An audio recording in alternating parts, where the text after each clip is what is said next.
The line of trucks stretched nearly a quarter-mile down County Road 47, 40 of them, 18-wheelers, flatbeds, box trucks, all loaded with hay.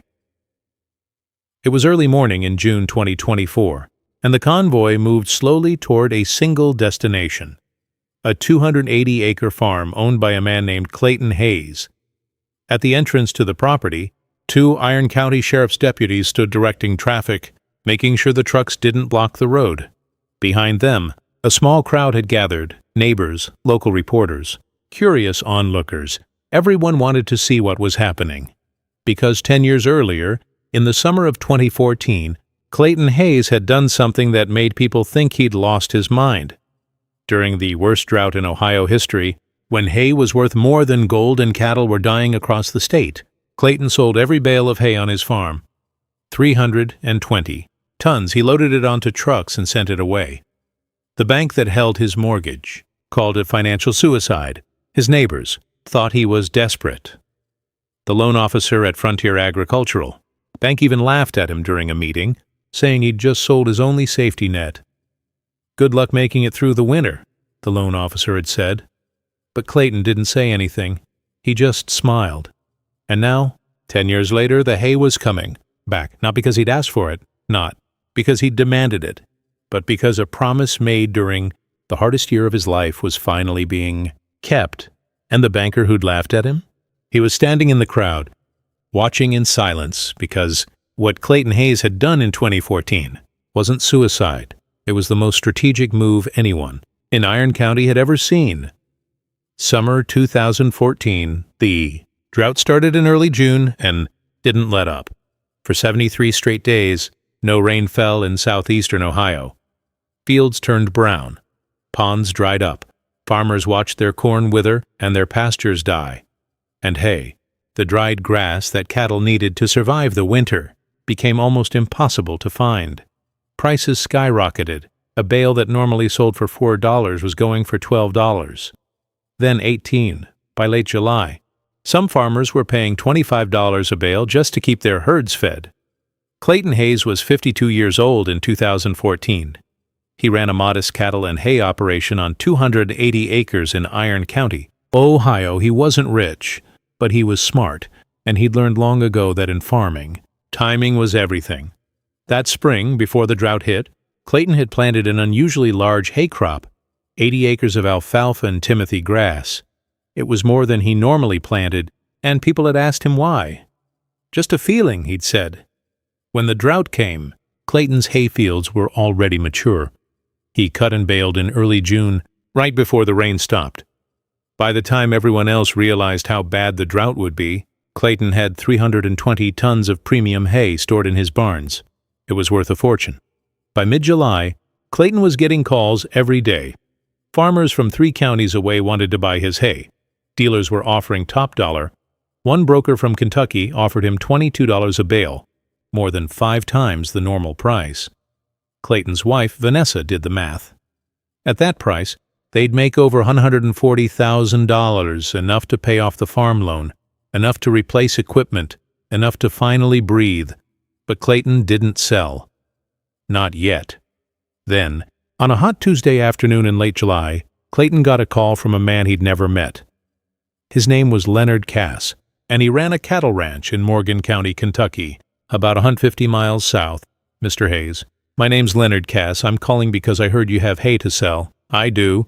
"How much?" "About 320 tons. There was a pause. "I need it all." Clayton sat up. "All of it?" "Yes, sir. I've got 400 head of cattle and nothing to feed them. If I don't get hay in the next 2 weeks, I'll lose half my herd." Clayton could hear the desperation in the man's voice. "I can pay you 22 a bale." Leonard continued. "Cash. I'll send trucks tomorrow." Clayton thought for a moment. "Can I ask you something?" "Sure. If you buy my hay, what happens to you next year?" Leonard was quiet. "I don't know. I'll figure it out."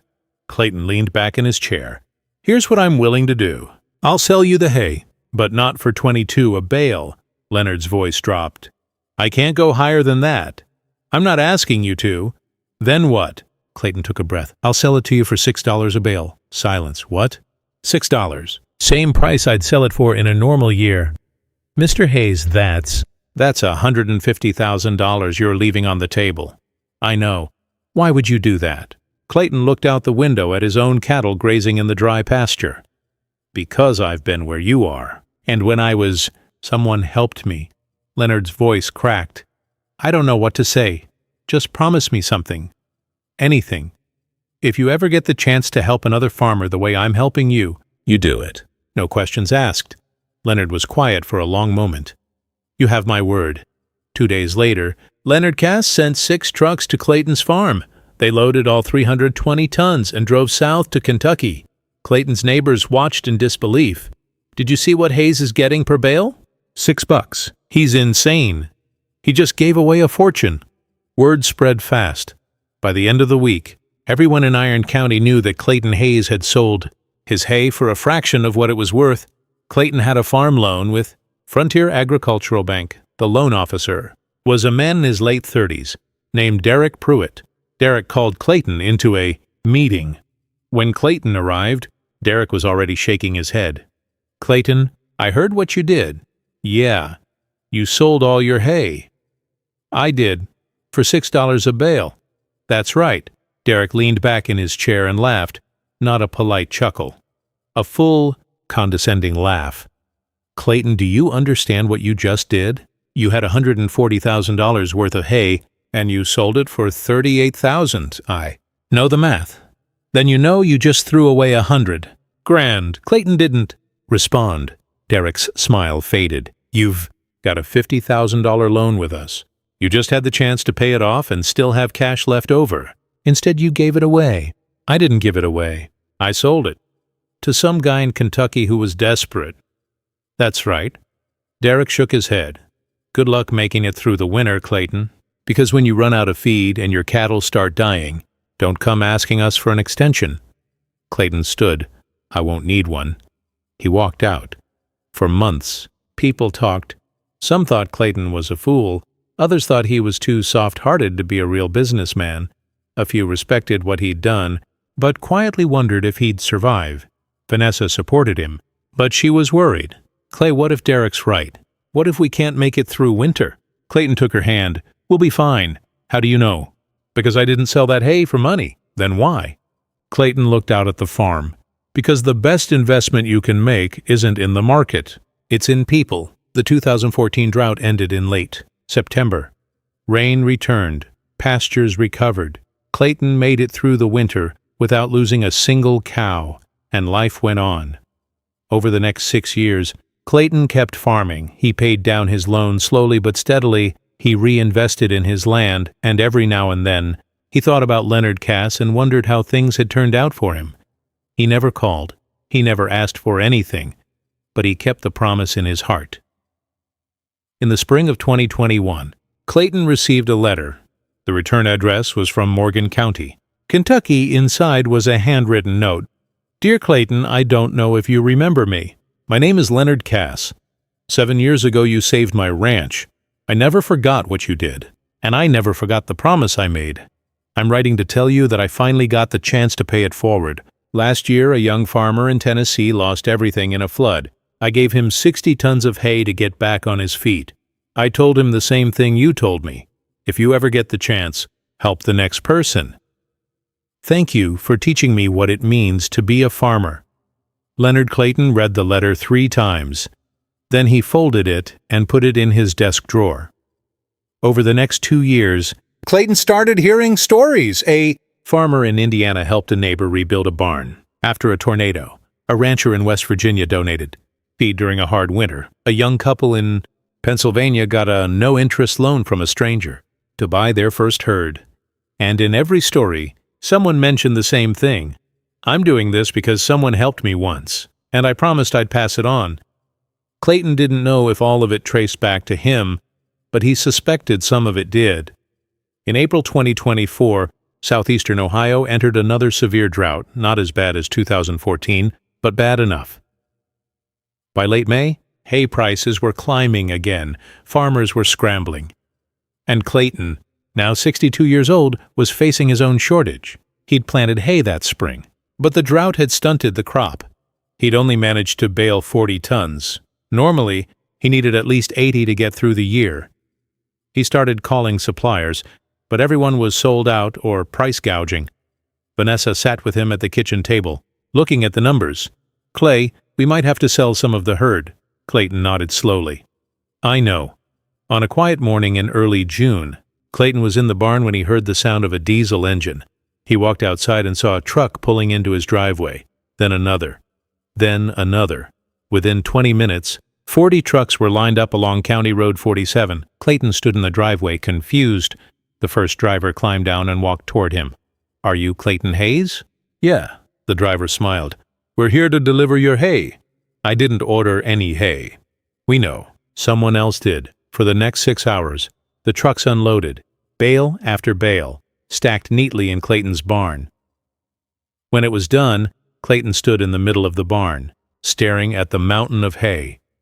320 tons, exactly the same amount he'd sold in 2014. The lead driver handed Clayton an envelope. Inside was a letter. "Clayton, 10 years ago you saved my ranch. You sold me hay when I was desperate, and you didn't take advantage of me. You asked me to promise that I'd help someone else if I ever got the chance. I kept that promise, and I asked everyone I helped to do the same. This hay comes from 40 different farms across 5 states. Some of them I helped directly. Others were helped by people I helped, but it all started with you. You told me the best investment is in people. You were right. This is your return." Leonard Cass Clayton's hands shook as he read the letter. Vanessa came up behind him. "Clay, what's going on?" He handed her the letter. She read it, her eyes filling with tears. "Oh my God!" Clayton looked at the hay. Then he looked at the trucks driving away. And for the first time in 10 years, he cried. Word spread fast. By the next day, the story was all over Iron County. Hayes got 300 tons of hay delivered for free from 40 different farms. It's because of what he did in 2014. People came to see the hay reporters, showed up, and Derek Pruitt, the loan officer who'd laughed at Clayton 10 years earlier, stood at the edge of the property, watching. A week later, Derek called Clayton. "Clayton, can you come into the bank? I'd like to talk." Clayton went. Derek sat across from him, looking uncomfortable. "I owe you an apology." Clayton didn't say anything. 10 years ago, I laughed at you. I thought you'd made the worst financial decision of your life." He paused. "I was wrong. You didn't lose anything, Clayton. You invested it, and it just came back with interest." Clayton nodded. "I appreciate that." Derek looked down. "Can I ask you something?" "Sure." "How did you know it would come back?" Clayton smiled. "I didn't." "Then why did you do it?" "Because it was the right thing to do." Clayton used the hay to feed his herd through the winter. He had enough left over to help 3 neighboring farms that were struggling, and he asked each of them to make the same promise Leonard had made. If you ever get the chance, help the next person. By the spring of 2025, Clayton's loan was paid off, not because of the hay, but because his cattle operation thrived, and his reputation brought him more business than he could handle. People wanted to work with the man who'd proven that kindness wasn't weakness, it was strength. Clayton. Hayes didn't sell his hay in 2014 to get rich. He sold it to save a stranger. And when the bank laughed at him, when his neighbors doubted him, when everyone said he'd thrown away a fortune, he didn't argue. He just waited, because he understood. Something most people don't. The best investments don't show up on a balance sheet. They show up in a line of 40 trucks, driven by people you've never met, carrying hay you gave away 10 years ago, and proving that when you plant seeds of kindness, even in a drought, they always come back. Iron County, where kindness compounds.